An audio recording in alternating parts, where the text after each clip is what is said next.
Upat sa 16 mga elementarya ug sekundaryang publikong tulunghaan sa San Carlos City ang napili aron mo representar sa 2013 National Search for Sustainable and Eco-Friendly Schools. Ang mga napiling tulunghaan mao ang Julio Ledesma National High School, Florentina Ledesma Elementary School, Malindog Elementary School ug Pagbatangan Elementary School.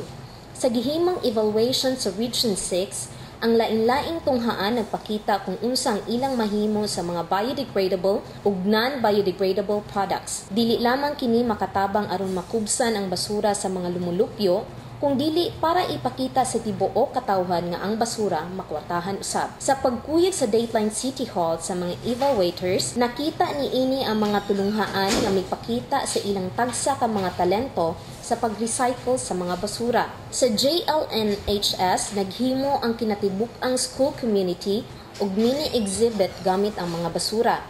Aduna usab nakabutang nga mga sayings kabahin sa kalikupan ug ang mga angay buhaton sa mga school community. Ang FLES nagpabilib usab sa ilang mga magtutungha nga mao'y nahimong tour guide sa mga evaluators. Gipakita usab nila ang nagkalain-laing finished products gamit ang waste materials.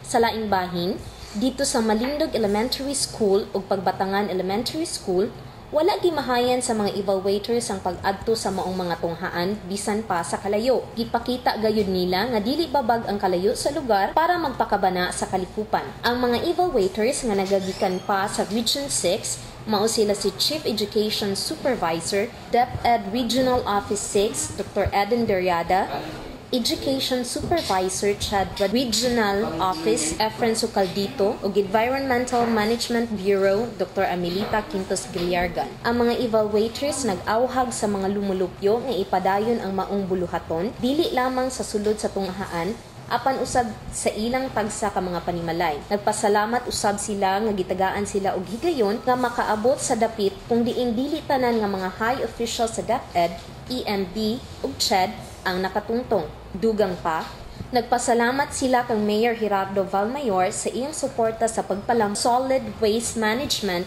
sa tibuok syudad bisan pa sa kadaghan sa iyang buluhaton ug sa mga ginikanan ug barangay officials nga tudo suporta sa mga advocacy sa mga tunghaan. Si Sucaldito nag-awhag usab sa mga magtutudlo nga i-encourage ang mga estudyante sa pagkuha og CHED scholarship. Ang maong search nakatabang sa school community dili lamang para makadawat og awards, apan kini nakahatag sa mga estudyante og higayon nga maka-focus sa ilang pagtuon tungod kay limpyo man ang ilang school environment.